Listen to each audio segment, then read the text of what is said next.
With a starting price of $38,995 Canadian is the Kia Sorento, and today's model is an LX model, the introductory trim level here in Canada. Now, if we're talking about just Sorento, it's going to be the first vehicle in our lineup that offers 3 rows of seating, 2 powertrains, and standard all-wheel drive. In today's video, we're just going over the standard functions though, so if you are opting for the LX model or anything above, you'll know you'll get these functions. Starting off on the front end. Now in 2024, the Kia Sorento got a revamp, and that's in terms of styling and technology. In the entry model, you're already going to be greeted with full LED headlamps. So you'll first notice the daytime running lights. They're bold, amber lights that really add style to the front end of this vehicle, but of course visibility.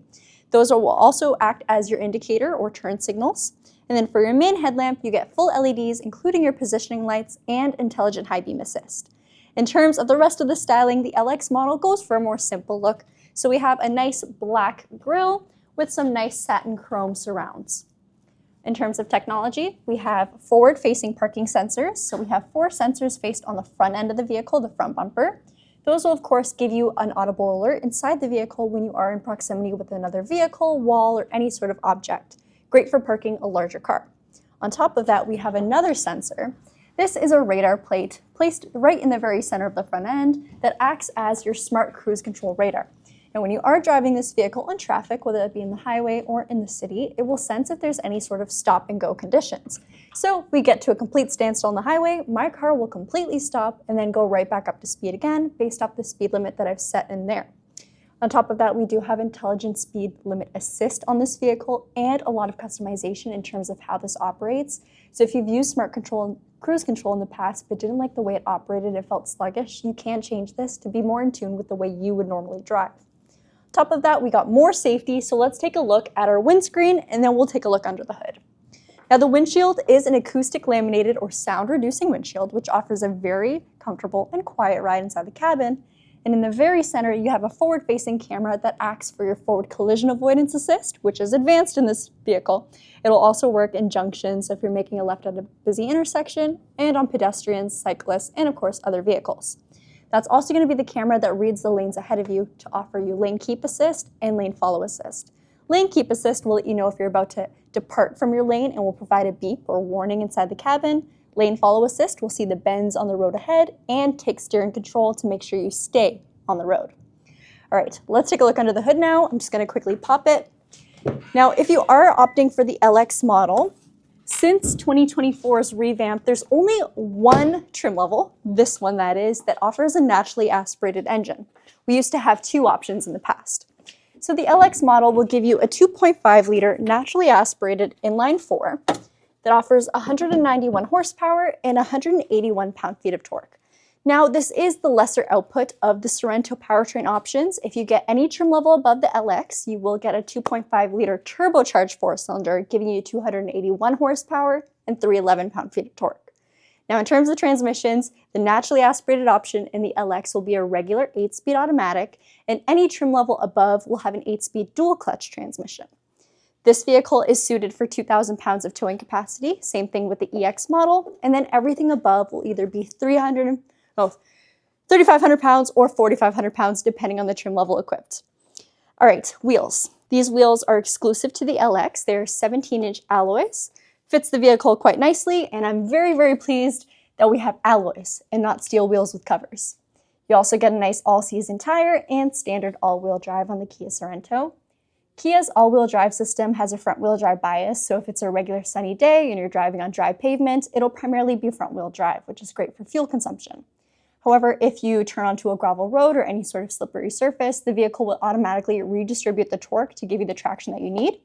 If that's not enough for you though, the vehicle also has standard terrain mode select, so that allows you to cycle between snow mode, mud mode, and sand mode to give you an even torque distribution. Sorry, I shouldn't say even, the proper torque distribution based off those conditions. Disc brakes all around, so they're ventilated and larger in the front, and solid disc brakes along the rear. That brings us to our mirrors. So mirrors, you'll get a mix of body color with gloss or piano black on the bottom with an LED turn signal indicator. The LX model also gives you chrome highlights. So on the exterior, you'll find a lot of satin chrome and shiny chrome accents. Same thing with the belt line of the car. Your door handles have proximity function. So this vehicle is standard with was about to say smart cruise control, but smart key. So that means that the key is proximity reading. I can walk up to the driver or passenger front door handle, press this button here to unlock the door for me, press it again to lock it, and it's push to start too. So you hop in, press the start button. As long as the key's on you, you'll be free to go. Up at the top, you get flush standard roof rails. Matches the rest of the exterior design elements, and of course they are functional should you choose to get crossbars or something up top. The back end of the Sorento has beautiful, beautiful tail lamps. They are connected now for the new refresh, and you do have a high-mounted stop lamp that also houses your rear wiper, so it's just hidden underneath the spoiler. In terms of technology and safety, we do have rear parking sensors, so just like what we saw up at the front, when you reverse this vehicle and get close to an object, it will provide you with some audible alerts inside, and we do also get rear cross-traffic collision avoidance assist. It's pretty hard to say, it's a very long name, but essentially when you're backing up this vehicle, if there's a car coming from behind, it will warn you inside the cabin and can apply brake force to avoid a collision. There's also blind spot detection as well, so that is what we're used to, having a little icon illuminating in your mirror to show you if there's a car in your left or right blind spot. Now I won't go too in-depth in terms of space, but we'll take a quick look in the cargo area. So like I said, this is your introductory vehicle to having 3 rows of seating. Out of all the Sorento trim levels, this also has the most seats. You get 7 seats because we have a bench in the very center. Now in the back, we've got 2 separate seats. They are very wide too, so for a vehicle, a smaller 3-row vehicle, you do have a lot of room over here in your own individual seat. There's a good amount of space behind the 3rd row. I believe it's 357 liters, but I will fact check that and include the proper dimensions in the video. And for your spare tire, you've got your jack right in the cargo area, with the actual tire itself being located underneath the vehicle. And again, this is going to be a short and sweet video. If you want to see something full in depth on this vehicle, do not worry, we will have it linked in our description. I'll finish off the exterior with talking about the fuel consumption and the fuel tank literage.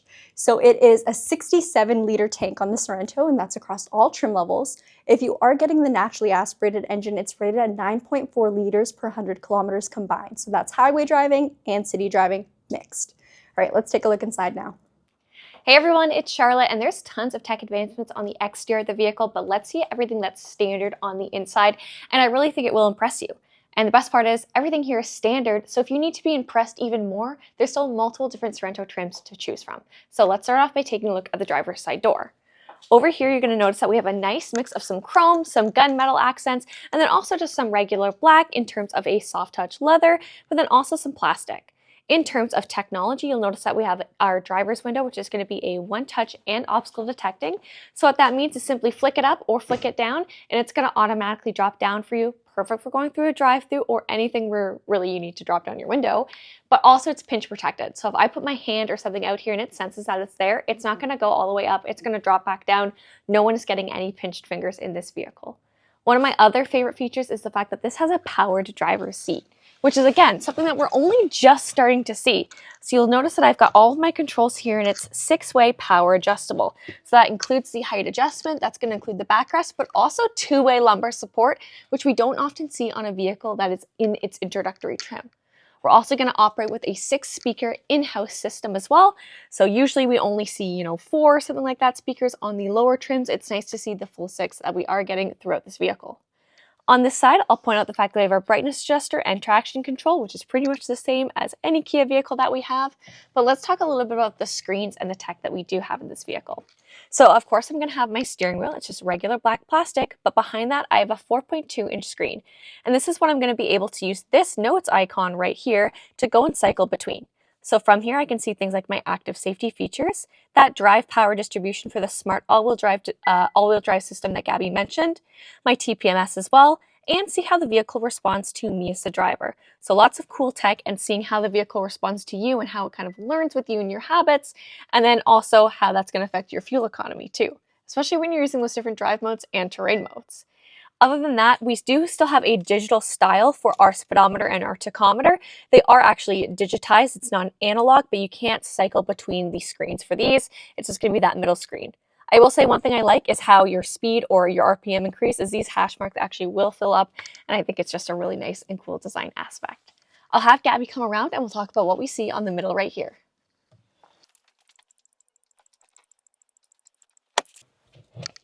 In terms of the passenger seat and the rest of the seats in this vehicle, you are going to have a manual adjustable passenger seat here, which Gabby will go and show the controls for, so you can see everything that this seat is operating with, and that it is, again, manual, so it's going to look a little bit different.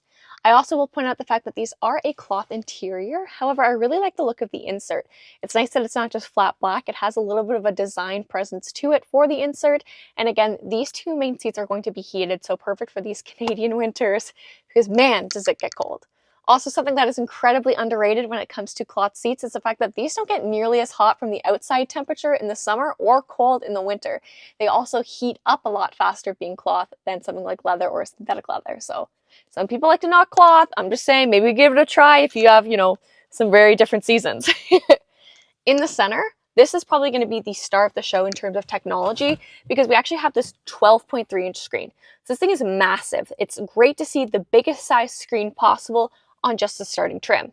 And with that too is you're going to get some great tech features. So for your phone projection, gone are the days of using a cable. You're actually able to use a wireless Apple CarPlay and Android Auto with this big screen to give you that nice, full, seamless display, especially for projection for things like your maps or your media, especially since this trim does not include navigation. But with having your phone's map set up, it's going to be no problem for you. And even if it does have nav, you might still prefer your phone maps. I know I do.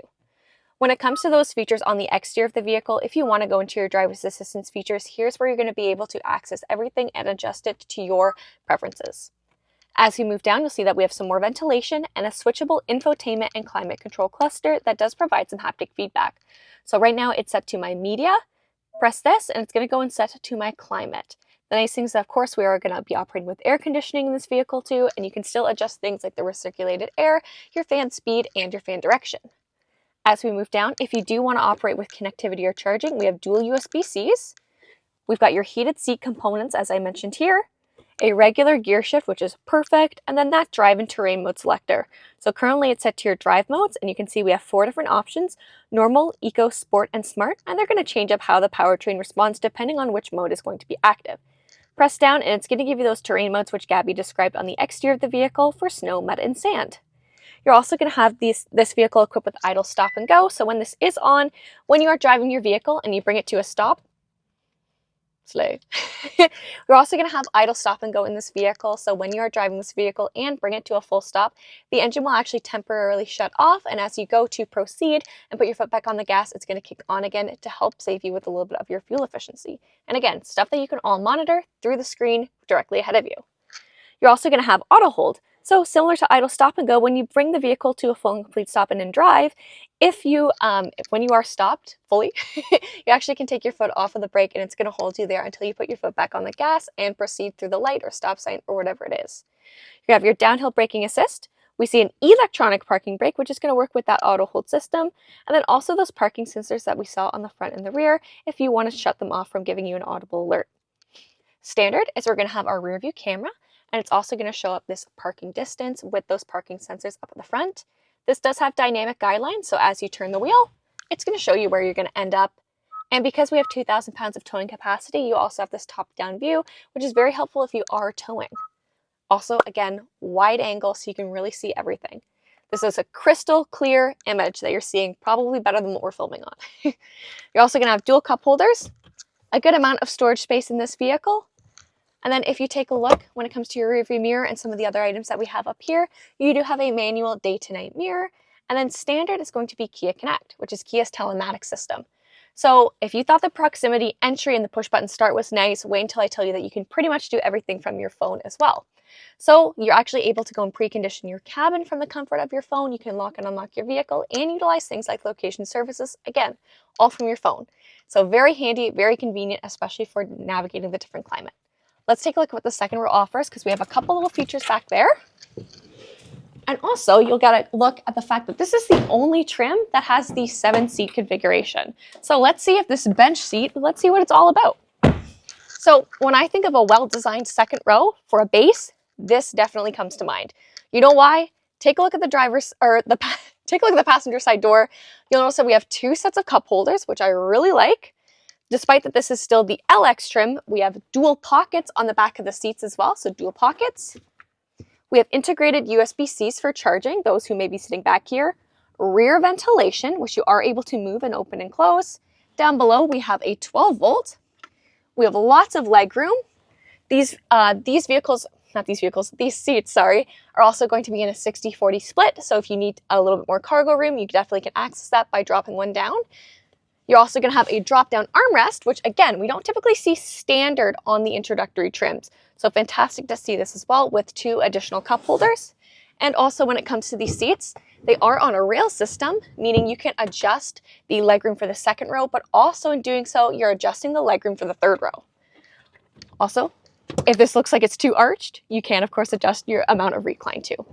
Now, if you guys want to see more about the third row and what the space is like and get a true tech review or full review of this vehicle, we're going to have that link down below. So go and check that out if you want to learn more about the Kia Sorento LX or really any of our Kia Sorentos. We've done a video on every single trim to help you guys figure out which one is going to be the best for you.